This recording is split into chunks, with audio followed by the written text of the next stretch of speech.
레위기 4장 1절부터 마지막 35절 말씀까지 교독하도록 하겠습니다. 제가 먼저 읽겠습니다. 여호와께서 모세에게 말씀하여 이르시되 이스라엘 자손에게 말하여 이르라. 누구든지 여호와의 기름을 받아 그릇 부었으되 만일 기름 부음을 받은 제사장이 범죄하여 백성의 허물이 되었으면 그가 범한 죄로 말미암아 흠없는 숫송아지로 속죄 제물을 삼아 여호와께 드릴지니 그 수송아지를 행하는 여호와 앞으로 가다가 그 수송아지 머리에 안수하고 그것을 여호와 앞에서 잡을 것이요 기름 부음을 받은 제사장은 그 수송아지의 피를 가지고 회막에 들어가서 그 제사장이 젓가락에 그 피를 찍어 여호와 앞 곧 성소의 휘장을 7번 내리고 제사장은 또 그 피를 여호와 앞 곧 회막 안 향단 뿔들에 바르고 그 송아지의 피 전부를 회막문 앞 번제단 밑에 쏟을 것이며 또그 기름이 든 송아지의 모든 기름을 떼어내지니 또 내장에 덮인 기름과 내장에 덮인 기름과 두 콩팥과 그 위에 기름 곧 허리 쪽에 있는 것과 간에 덮인 거풀을 콩팥과 함께 떼어내되 화목제 제물의 수액에서 떼어낸 같이 할 것이요 제사장은 그것을 번제단 위에서 불사할 것이며 그 수송아지의 가죽과 그 모든 고기와 그것의 머리와 정강이와 내장과 똥곧 송아지 전체를 진영 바깥에 버리는 곳으로 가져다가 불로 나무 위에서 고체 버리는 곳에서 불사를지니라. 만일 이스라엘 온 회중이 여호와의 계명 중 하나라도 부지 중에 범하여 허물이 있으나 스스로 깨닫지 못하다가 그 송아지를 깨달으면 기쁨은 수송아지를 제대로 드릴지니 그것을 회막 앞으로 끌어다가 회중의 장로들이 여호와 앞에서 그 수송아지 머리에 안수하고 그것을 여호와 앞에서 잡을 것이요 기름부음을 받은 제사장은 그 수송아지의 피를 가지고 회막에 들어가서 그 제사장이 손가락으로 그 피를 찍어 여호와 앞 휘장 앞에 7번 뿌릴 것이며 또 그 피로 회막 안 여호와 앞에 있는 제단 뿔들에 바르고 그 피 전부를 회막문 앞 번제단 밑에 쏟을 것이며 그것의 기름은 다 떼어 제단 위에서 불사르되 그 수송아지에 얹으며 제사장이 그것을 고기를 위하여 속죄하여 그들이 사함을 받으리라. 그는 그 수송아지를 진영 밖으로 가져다가 첫 번 수송아지를 사름같이 불사를지니 이는 회중의 속죄제니라. 만일 족장이 그의 하나님 여호와의 계명을 알아도 그 중에 엄하여 허물이 있었는데 그가 범한 죄를 누가 그에게 깨우쳐 주면 그는 흠없는 순념소를 예물로 가져다가 그 순념소의 머리에 안수하고 여호와 앞 번제를 드리는 곳에서 잡을지니 이는 속죄제니라. 제사장은 그 속죄 제물의 피를 손가락에 찍어 번제단 뿔들에 바르고 그 피는 번제단 밑에 쏟고 그 모든 기름은 화목제 제물의 기름같이 제단 위에서 불사르지니 이같이 제사장이 그 범한 죄에 대하여 그를 위하여 속죄한즉 그가 사함을 얻으리라. 만일 평민의 한 사람이 여호와의 계명 중 하나라도 부지 중에 범하여 허물이 있었는데 그가 공산비를 그와 그에게 깨우치면 그는 흠없는 암염소를 끌고 와서 그 범한 죄로 말미암아 그것을 예물로 삼아 그 속죄 제물의 머리에 안수하고 그 제물을 번제물을 잡는 곳에서 잡을 것이요 제사장은 손가락으로 그를 찔러서 번제단에 바르고 그 제물을 제단 위에 쏟고 그 모든 기름을 화목 제물의 기름을 떼어낸 것 같이 떼어내 제단 위에서 불살라 여호와께 향기롭게 할지니 제사장이 그를 위하여 속죄한즉 그가 사함을 받으리라. 그가 만일 양을 속죄함으로 가져오려거든 흠없는 것으로 그러다가 그 속죄제 제물의 머리에 안수하고 번제물을 잡는 곳에서 속죄 제물로 잡을 것이요 제사장은 그 속죄 제물의 피를 손가락으로 찍어 번제단 뿔들에 바르고 그 피는 전부 제단 밑에 쏟고 같이 읽습니다. 그 모든 기름을 화목제 어린 양의 기름을 빼낸 것 같이 같이 예언 제단 위 여호와의 화제물 위에서 봉사하니 이같이 제사장이 그가 범한 죄에 대하여 그를 위하여 속죄한즉 그가 사함을 받으리라. 아멘. 우리 레위기를 계속 말씀을 보고 있습니다. 레위기 끝나는 그때까지 여러분들의 귀에는 거룩이라고 하는 것이 좀 항상 떠나지 않게 되길 바랍니다. 거룩. 레위기 주제가 거룩이죠. 아까 우리 찬양 가운데서 너희는 거룩하여라 라고 한 그 찬양이 이 레위기를 대신하는 것과 같은 정도로 거룩에 대해서 레위기는 계속 말씀하고 있습니다. 여러분들 안에 정말 거룩함에 대한 사모하는 마음이 있으신가 라고 하는 것도 한번 점검해 보시기를 바랍니다. 나는 거룩을 사모하는가? 나는 거룩한 사람인가? 나는 하나님, 내가 스스로 거룩하다라고 아니라 하나님이 정말 보실 때 나는 거룩한 사람인가? 내가 거룩을 위하여서 어떤 삶을 살아가고 있는가? 세상과 나는 동일한가? 다른가? 예전에 처음에 교회에 나올 때와 지금의 나는 거룩한 모습에서 다른가? 라고 하는 것들을 항상 우리가 머릿속에 기억하고 생각하시고 또 그렇게 생각하시면서 우리는 사시하면 돼요. 이스라엘 백성들 가운데 특히 바리새인들과 같은 사람들은 바리새파 사람들이 그 구별된 사람들이잖아요. 그 거룩을 위하여서 사실 본인들을 그렇게 거룩하게 살겠다라고 구별된 무리 가운데서 살았던 사람들인데 처음에는 그런 열정이 굉장히 강했겠죠. 그런데 조금 지나다 보니까 그들도 세상 사람들과 다를 바 없는 모습으로 변화되어지는 그런 모습을 봐요. 겉으로는 거룩한 사람으로 인정받죠. 그래서 사람들도 바리새인들을 보고서 거룩한 사람들처럼 그렇게 존경하지만은 주님이 보실 때는 그들의 모습이 거룩한 사람이 아니었습니다. 세상 사람들이 우리 교회를 바라볼 때, 또 교회를 다니는 여러분들을 바라볼 때 어떻게 평가하고 여러분들을 보고 계신가요? 정말 여러분들이 세상 사람들이 바라볼 때에도 거룩한 사람들이고 또 여러분들이 거룩한 삶을 살아가고 있을 뿐만 아니라 하나님이 보실 때에도 거룩한 사람이 되었다면 정말 여러분들은 하나님의 진정한 자녀들인 줄로 믿습니다. 예수 그리스도의 진정한 제자라고 하는 것입니다. 지금 우리가 계속해서 이 레위기의 말씀을 보면 가운데에도 1장부터 지금 4장까지 보았고 이제 오늘 이제 4장까지 오늘까지 보는데요. 거기에 보면 다 뭐예요? 이게 제사 거룩한 제사를 위해서 필요한 요소들에 대해서 얘기를 하는 거죠. 두 요소가 있었다고 말씀을 드렸습니다. 하나는 제물이 거룩해야 되고요. 제물만 거룩하다고 다 끝나는 것이 아니라는 거죠. 제물이 거룩하면 또 이제 제물을 가지고 나아가는 제사장도 거룩해야만 돼요. 그래서 하나님 앞에는 거룩을 빼고는 다른 것으로 말할 수 없어요. 다른 것과 같이 연관되어진 부분들이 참 많죠. 사랑과 거룩은 떼어놓을 수도 없고, 하나님을 사랑하는 사람이 거룩하지 않으면 하나님을 사랑하지 않는 거예요. 하나님을 사랑한다 하면서 하나님의 말씀과 동떨어진 삶을 살아가면 그것도 거룩한 삶이 되어질 수 없는 거예요. 우리는 정말 거룩한 사람이 되어야 하나님이 받으시는 사람이 되죠. 히브리서 12장에서 제가 말씀드렸었죠. 14절에 보면은 거기에 모든 사람과 더불어서 너희가 화평함과 거룩함을 따르라고 해요. 거룩함과 화평함이 없이는 이것이 없이는 아무도 주를 보지 못하리라 라고 말씀하시거든요. 하나님과 우리가 화평할 뿐만 아니라 하나님이 보실 때 우리가 거룩함이 없이는 하나님을 보지 못한대요. 우리가 행위가 어떤 행위든 그것이 중요한 게 아니에요.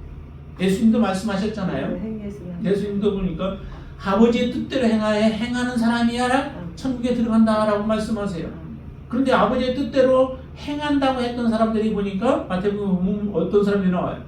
내가 주의 이름으로 선지자 노릇도 하고 귀신도 쫓고 많은 권능도 행했다라고 주의 이름으로.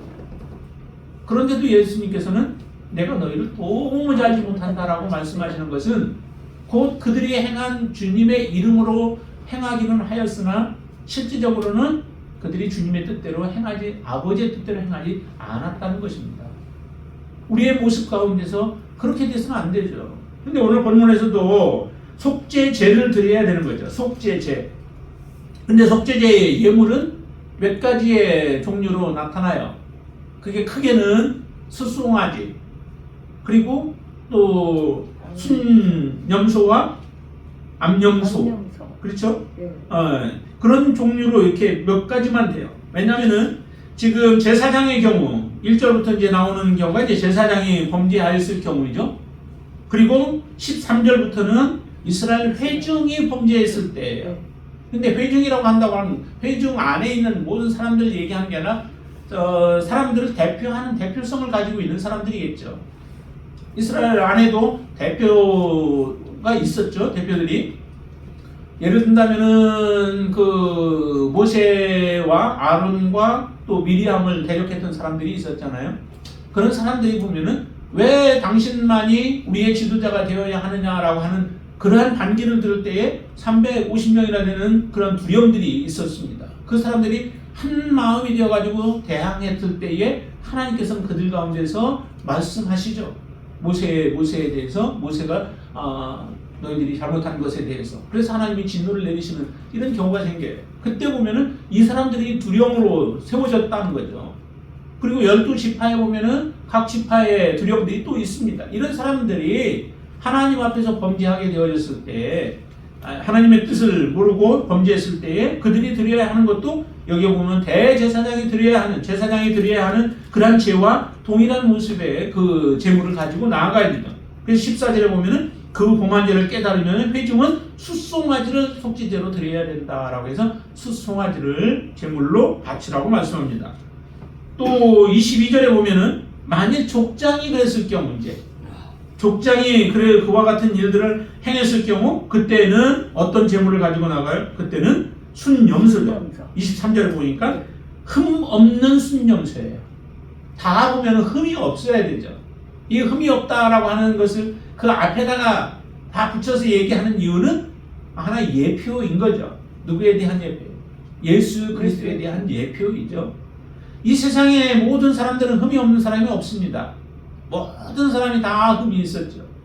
그러나 흠이 없는 분 한 분이 딱 계신데 바로 예수 그리스도 그분 외에는 흠이 없는 자가 없죠. 그래서 흠 없는 제물을 그렇게 말씀을 하시는 거예요. 예수 그리스도가 우리의 진정한 속죄 제물이 되신 거죠. 화목 제물이 되시기도 하시고 속죄 제물이 되셔서 우리의 모든 죄들을 다 담당하시고 십자가에 죽으신 거예요. 여러분 때문에, 나 때문에, 여러분 때문에 주님이 죽으신 거예요. 그 고귀하신 분이, 그 영광스러우신 분이 모든 하늘 영광을 보좌를 버리고 이 땅에 낮고 낮은 모습으로 오셔서 우리를 위하여 그 고난의 길들을 걸어가셨고 우리의 죄를 대신 짊어지셨습니다. 그래서 우리가 속죄함을 받은 것은 너무도 큰 축복이죠. 이것은 우리가 요구해서 되어진 것도 아니죠. 하나님이 사랑으로 우리에게 베풀어 주셨기 때문에 그런 거죠. 또 보면은 27절에 보면은 만일 평민, 이제 일반 사람이죠. 일반 사람 평민이 범죄했을 경우에는 그때는 어떻게 해요? 28절에 보면은 그가 범한 죄를 누가 그에게 깨우쳐 주면 그는 흠 없는 암염소를 끌고 와서 하나님 앞에 드려라 라고 얘기를 해요. 실제적으로 지금 5장이 따로 이렇게 표시가 이제 그 다음부터 되어 있지만은 5장의 13절까지는 사실은 속죄제에 대한 부분들이에요. 그 앞에다 사실은 붙여줘야 돼요. 5장이 그래서 14절부터가 5장으로 해주는 게 더 좋은데 지금 그냥 그렇게 되어 있습니다. 그래서 그때는 뒤에는 또 어떤 속죄제를 드리려면 다른 사람이 정말로 가진 게 없는 사람, 하나님 앞에 죄는 범했는데 이 용서함을 받아야 하는데 가진 게 없어요. 이렇게 암염소도 없고 순염소도 없고 소도 없어요. 그러면 어떻게 해야 될까? 이런 사람들은 그냥 죄를 지으면은 자기가 부지중에 지은 죄 때문에 죽어야 하는가? 하나님은 그렇게 하시지는 않았죠. 그에게도 속죄할 수 있는 방법을 주시기 위하여서 그들에게는 집비둘기 3개나 아니면 산비둘기 2마리를 가지고 와서 그것으로 하나님 앞에 드리게 하고 그것조차도 없을 경우 그럴 때는 어떻게 해요? 그럴 때는 곡식을 가지고 하나님 앞에 드리도록 그렇게 하셨다는 거죠. 이렇게 하나님께서는 정말 자세하게 모든 사람들이 죄로 말미암아 죽는 것을 원치 아니하셨습니다. 여러분들이 죄로 인하여 망하는 것을 원치 아니하셔서 어느 누구든지 세상에 그 마음이 하나님께로 나아가고자 하는 마음만 있다면 그 사람을 하나님께서는 속죄하여서 하나님 앞에 세우기를 원하여 모든 방법들 갈 수 있는 이 세상에 있는 모든 사람들이 갈 수 있는 길들을 하나님은 열어놓으신 거예요. 우리가 예수 그리스도를 믿어야 구원을 받는다라고 우리가 그렇게 외치지만은 그렇죠. 그 예수 그리스도를 믿는 데 있어서는 사실은 어려움이 아무것도 없습니다. 어느 누구든 나갈 수 있는 거죠. 단지 예수 그리스도 그 한 분, 그 한 분으로 나가야 되는 길이기 때문에 사람들은 그것이 독단적이다라고도 얘기를 하고 우리 기독교인들을 보고 편협하다라고도 이야기를 하지만은 하나님은 그렇게 편협하신 분이 아니죠. 예수 그리스도이시만 모든 사람들이 다 구원을 받을 수 있는 길들을 열어주셨다는 거예요. 특별히 이제 우리 하나님을 아는 또 하나님 앞에 나온 자들이 내가 나도 모르게 짓는 죄들이 있잖아요. 지금 오늘 특별히 보아야 할 것 중에 우리가 어떤 것을 보냐면은 자, 한번 2절 말씀 보실까요? 2절 말씀 같이 한번 읽습니다. 이스라엘 자손에게 말하여 이르라 누구든지 여호와의 계명 중 하나라도 그릇 범하였으되 라고 하는 표현을 해요. 자, 거기서 주목해서 보아야 할 것이 그릇 범하였으되 라고 하는 말이에요. 이 말이 뭘까요? 그릇 범했다, 알지 못하고 하나님 앞에 죄를 범하는 경우를 얘기해요. 실수로 범하는 죄, 고의로 짓는 죄 말고요. 하나님 앞에 나는 하나님을 정말 잘 섬기고 싶은데 내가 지식이 짧아, 지혜가 부족해. 그래서 하나님의 뜻을 제대로 알지 못하여서 잘못된 길로 가게 되어졌을 때에 그것도 하나님 앞에 죄는 죄죠. 하나님 앞에 율법을 알지 못해서 내가 지어도 죄는 죄인 것이죠. 야고보는 이렇게 얘기를 해요. 야고보서 한번 2장을 보실까요? 히브리서 다음에 야고보서 2장을 한번 보시면은 자, 거기에 8절부터 한번 보실까요? 2장 8절부터 한번 읽겠습니다. 자, 찾으셨죠? 자, 한번 읽습니다. 너희가 만일 성경에 기록된 대로 네 이웃 사랑하기를 내 몸과 같이 하라 하신 최고의 법을 지키면 잘하는 것이오니와 만일 너희가 사람을 차별하여 대하면 죄를 짓는 것이니 율법이 너희를 범법자로 정죄하리라. 그렇게 말씀해요. 먼저 거기만 보시죠. 자, 거기에 보면은 지금 뭐에 대해서 얘기하냐면은 차별에 대한 부분들이에요. 사람을 차별한다는 거죠. 교회 안에서조차 이런 차별하는 모습을 지금 야고보가 보고 그 부분에 대해서 지적하는 거예요. 예쁜 사람, 또 귀부인처럼 잘 차려입고 온 사람, 이런 사람들에게는 사람들이 가까이 가면서 또 대접을 하고 그러면서 좋은 자리를 주기도 하고 하는 이런 모습들이죠. 이게 교회 안에서 있어서는 안 된다는 거죠. 그게 차별이라는 거예요. 근데 이게 진정한 하나님의 말씀을 따르지 못하고 하나님의 말씀을 범하는 것이라 라고 하는 부분을 말씀하십니다. 자, 그러면서 10절 보시죠. 누구든지 온 율법을 지키다가 그 하나를 범하면 모두 범한 자가 되나니 가늠하지 말라 하시니가 또한 살인하지 말라 하셨은즉 내가 비록 가늠하지 아니하여도 살인하면 율법을 범한 자가 되느니라 라고. 비록 가늠하지 않았어도 살인을 하면 동일하게 가늠하지 말라, 살인하지 말라 하나님이 말씀하신 것 아니겠습니까? 그런데 그 하나라도 범하면 그 사람은 이미 무엇을 범해요? 율법을 범한 것이라는 거죠. 하나님의 계명을 어긴 것이라는 겁니다. 그렇죠? 반드시 그렇죠. 그분은 동일하신 분이에요. 살인하지 말라 하신 분, 또 가늠하지 말라 하신 분, 도적질하지 말라 하신 분, 동일하신 분이에요. 그 하나님께서 또 우리에게 내 이웃을 내 몸과 같이 사랑하라라고 말씀하셨어요.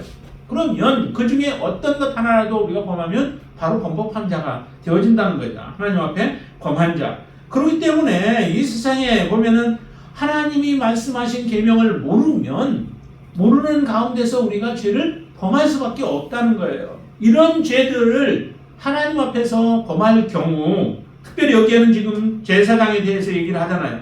제사장이 죄를 범하면 3절, 저기에 다시 돌아와서 레위기로 돌아와서 4장 3절에 보시면 제사장이 만일 기름 부음을 받은 제사장이 범죄하여 백성이 허물이 되었으면 그가 범한 죄로 말미암아 흠없는 수송아지로 속죄의 제물을 삼아 여호와께 드려야 한다라고 말씀합니다. 제사장이면은 참 굉장히 중요한 역할 아니겠어요? 근데 그 제사장이 범죄하면은 누가 범죄하는 것이냐면 백성이 범죄하는 것이 된다라고 얘기를 해요. 제사장이 범죄했는데 왜 백성이 범죄한 것을 하나님은 보시는가? 제사장은 대표성을 가지고 있는 것 같죠. 아담과 하와가 범죄함으로 인하여서 온 인류의 죄가 들어온 것과 같은 그런 모습이에요. 그래서 제사장이 범죄했을 경우는 백성이 허물되어서 그 책임이 큰 거죠. 그렇기 때문에 제사장이 범죄하게 되어지면 수송아지를 하나님 앞에 제물로 드려야 하는 거예요. 그 위치가 높으면 높을수록 그 영향력도 크기 때문에 하나님 앞에 그에 대한 책임도 커지는 거죠. 저와 여러분들은 또 틀릴 거예요. 하나님이 보시는 게. 그러나 모든 사람이 만인 대제사장이라고 하는 입장에서 본다면은 우리가 동일하게 다 하나님 앞에 개인적으로 서는 사람들이고, 그리고 나를 통하여서 다른 사람들에게 하나님의 영향력을 미쳐야 하는 사람들이죠. 여러분들 모두가 다 왕같은 제사장으로 하나님은 삼으셨다라고 말씀하세요.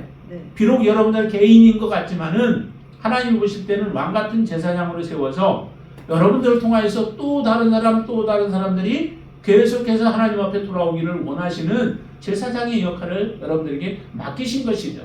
이런 일들을 맡기셨는데 그 역할을 우리가 제대로 감당하지 못하고 범죄하게 되어지면 그에 대한 책임이 더 커진다라고 하는 거예요.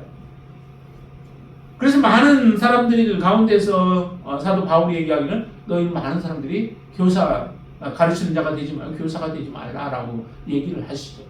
그거는 그만큼 책임을 감당할 마음이 없으면 하지 말라라고 하는 그런 말씀이시기도 한 거죠. 지금 제사장이 범죄함으로 인해서 그 책임이 큰 거예요. 각자에게 우리는 이런 책임들이 있습니다. 그 책임을 감당하지 못할 때에 하나님 앞에 죄가 되어지고, 계속해서 다 그런 말씀들을 하세요. 다른 경우에 보면 13절도 보면은 거기에 보니까 이렇게 말씀하시죠. 만일 이스라엘 온 회중이 여호와의 계명 중 하나라도 부지 중에 범죄하여 허물이 있으나, 그릇 범죄라고 아까는 말씀했죠. 근데 여기는 보니까 부지 중에, 알지 못하는 중에 범죄한 경우, 또 그것을 이제 다른 사람을 통해서 깨닫게 하시죠. 14절 말씀, 그 범한 죄를 깨달으면 회중은 수송아지를 속죄제로 드릴지니 해서, 지금 이 속죄제라고 하는 것은 실수로 지은 죄를 범했을 때에 그 죄를 덮는 제사가 바로 이 속죄제의 제사인 거예요.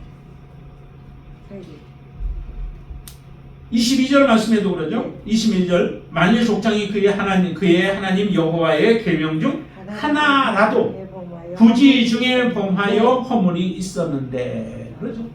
부지 중에 범해도 그것은 죄는 죄다라고 하는 겁니다. 내가 알고 지은 것은 하나님 앞에 이제 그 책망이 있고 또 하나님의 심판이 기다리지만은 알지 못하는 중에 지은 것에 대한 것도 그렇다는 거예요. 27절도 보세요. 만일 평민의 한 사람이 여호와의 계명 중에서 하나라도 부지 중에 범하여 허물이 있었는데, 그렇죠? 다 이와 같이 부지 중에라고 하는 말을 참 많이 해요. 그런 사람들이 바로 이 속죄제라고 하는 것을 드림으로 인하여 하나님의 용서를 받게 되어진다라고 하는 겁니다. 알지 못하는 가운데 지었을 때 이와 같은 속죄의 방법이 주어지지만은, 그러나 그것을 깨닫지 못하면 어떻게 될까요? 깨닫지 못하면은 사실은 속죄제를 드릴 필요가 없는 거죠. 드리지 못하는 거죠. 그러나 죄는 이미 가지고 있는 거예요. 내가 깨닫지 못한 것뿐이지 죄는 가지고 있는 겁니다. 이 세상의 모든 사람들이 다 죄인이잖아요.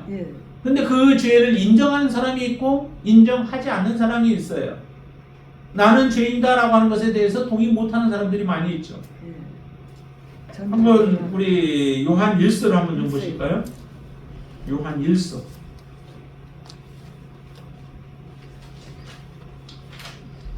요한일서 1장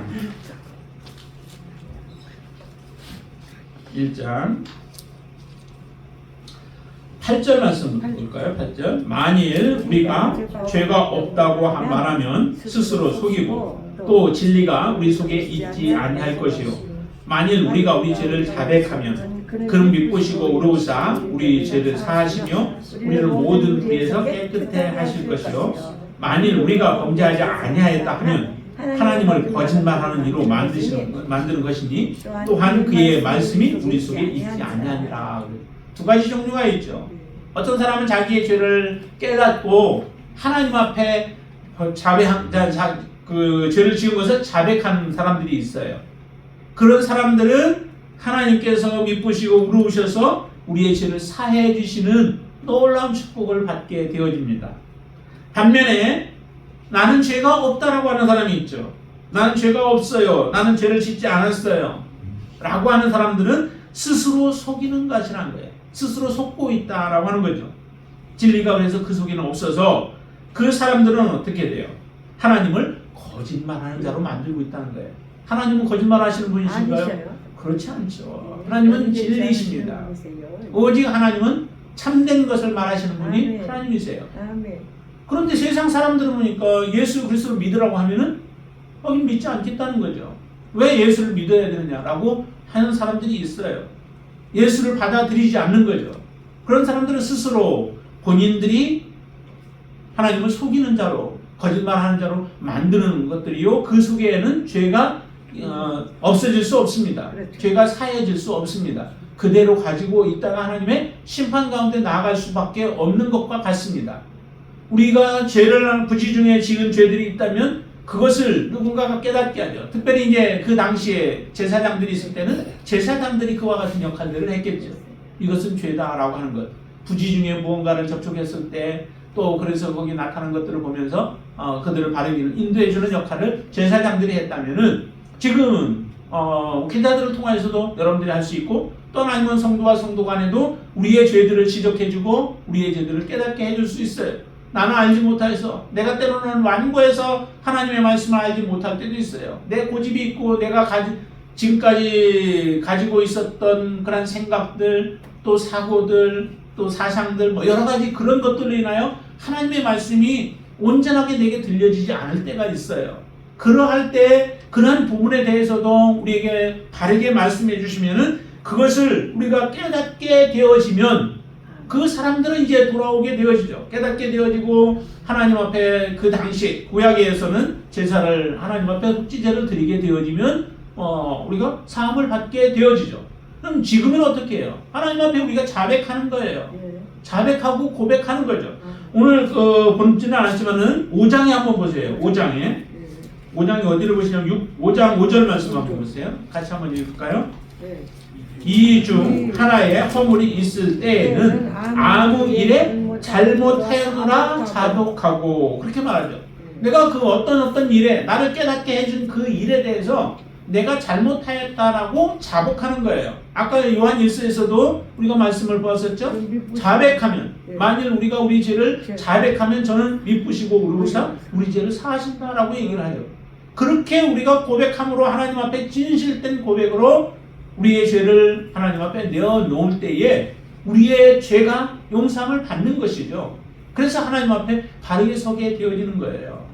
이와 같은 우리의 죄들을 깨닫게 되어지는 것이 그게 축복이라고 하는 겁니다.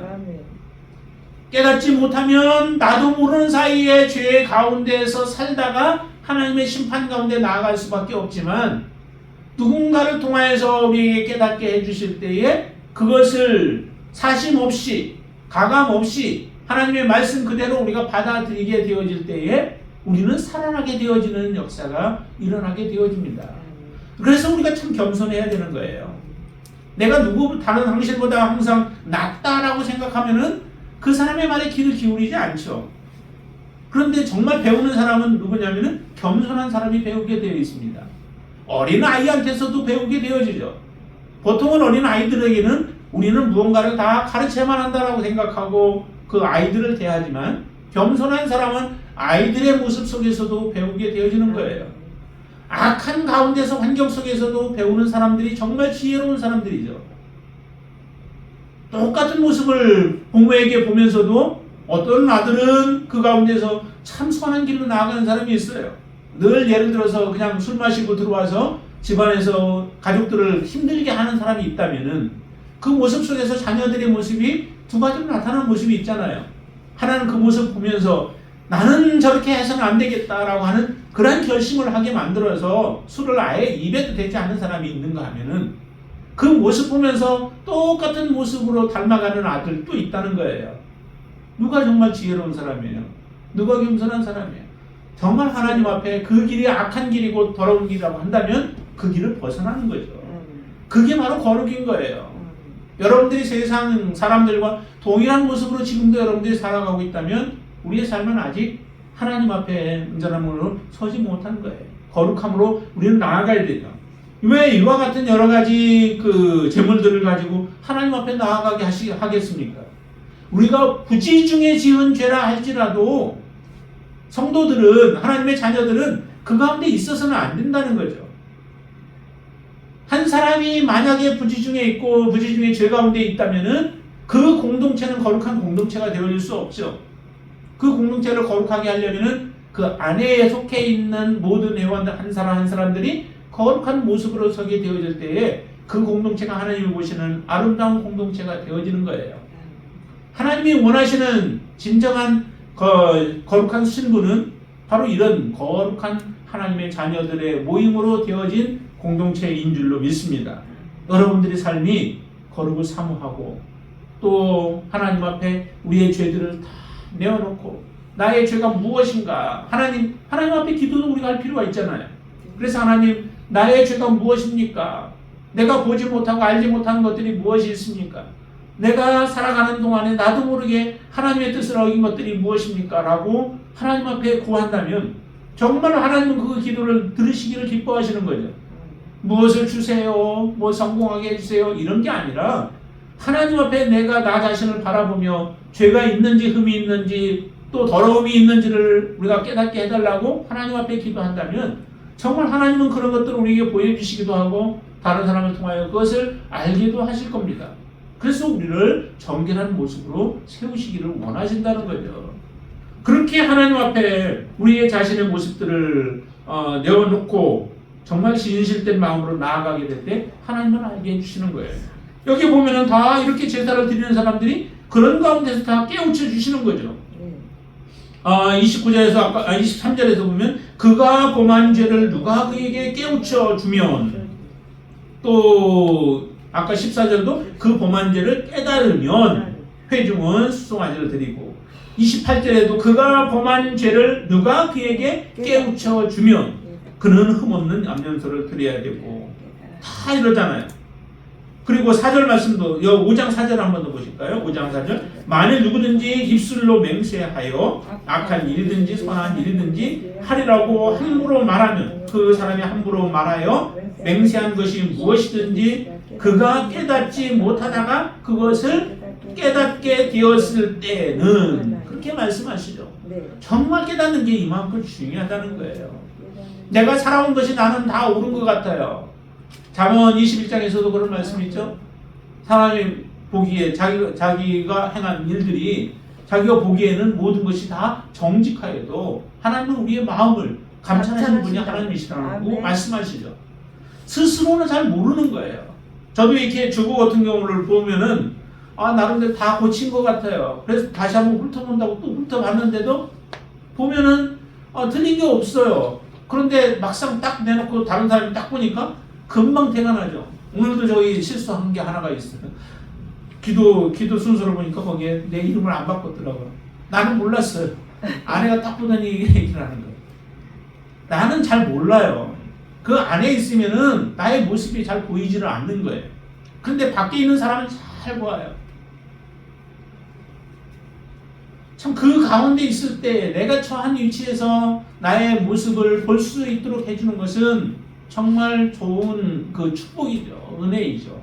그러기에 우리가 겸손한 모습으로 서게 되어지면 그런 것들이 보여지는 거예요. 혹시라도 내가 잘 몰랐다가도 그런 것들을 깨닫게 해주셔서 우리를 바르게 세우는 귀한 축복을 우리가 경험하게 되어집니다.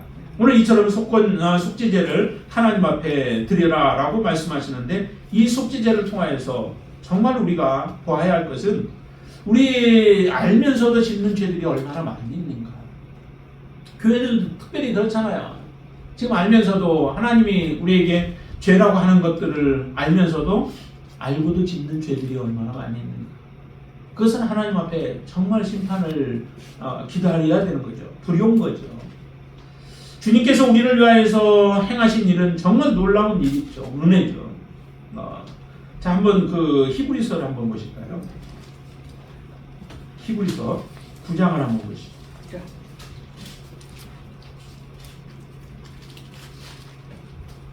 히브리서 9장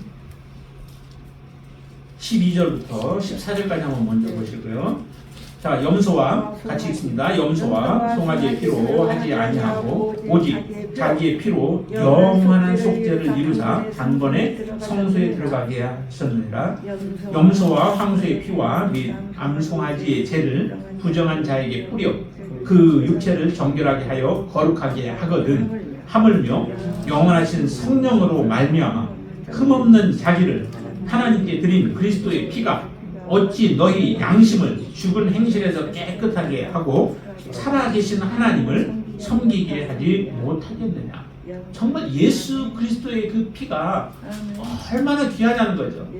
염소의 피, 또 송아지의 피, 이런 것으로도 사람을 깨끗하게 구약에 보면 했다면, 흠이 없고 점이 없는 영원하신 성령의 역사로 말미암아 하나님이 친히 자기를 들여서 우리를 깨끗하게 하셨다면 얼마나 완벽한 모습으로 우리를 깨끗하게 하셨는가. 여러분들을 그렇게 깨끗하게 하셨다는 거죠. 흰 세마포처럼 정결하게 하셨다는 거죠.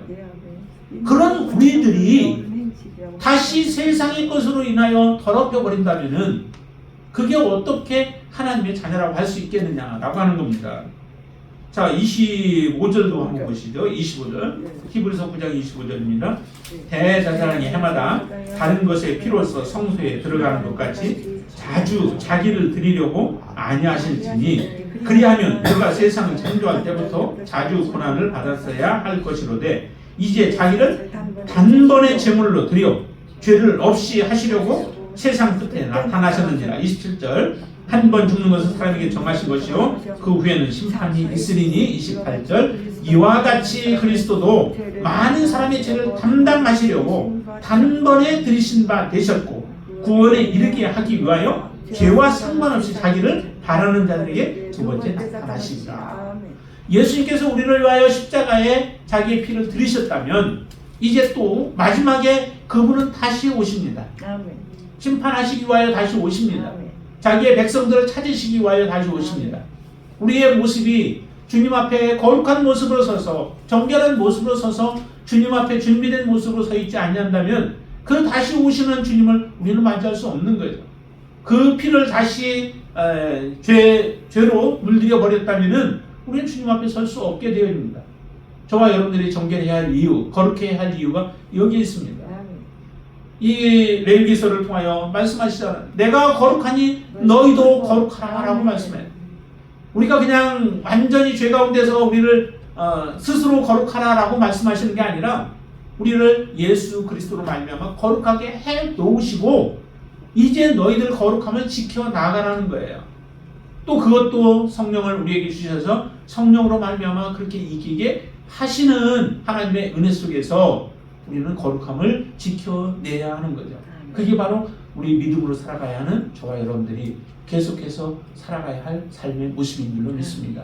그런 삶을 살아가는 자들이 거룩한 속죄제를 드리고 깨끗하게 되어져서 하나님 앞에 계속 하나님을 바라보며 사모하며 살아가는 자들인 줄로 믿습니다.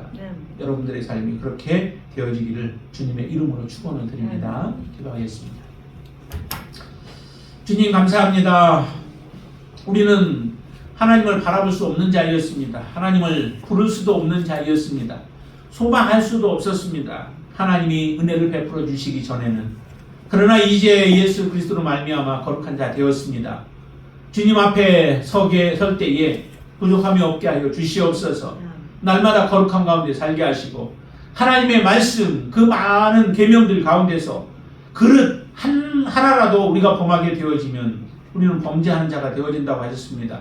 그 범죄함, 내가 고의로, 내가 일부러 범하지 아니하였다면 하나님께서는 우리로 다시 거룩하게 되어질 수 있는 길을 우리에게 허락해 주셨으나, 그러나 알고도 하나님 앞에 대적하며 하나님을 싫어하며 하나님과 원수된 모습으로 살아가게 되어진다면 그는 이제 심판만이 기다린다고 하셨사오니 우리가 겸손하게 하여 주시옵소서. 우리가 알지 못하는 것들, 우리의 또 부족한 모습들 다 버리게 하여 주시고 하나님 앞에 정결함을 써서 거룩한 하나님의 친백성이 되어지도록 우리를 도와주시옵소서.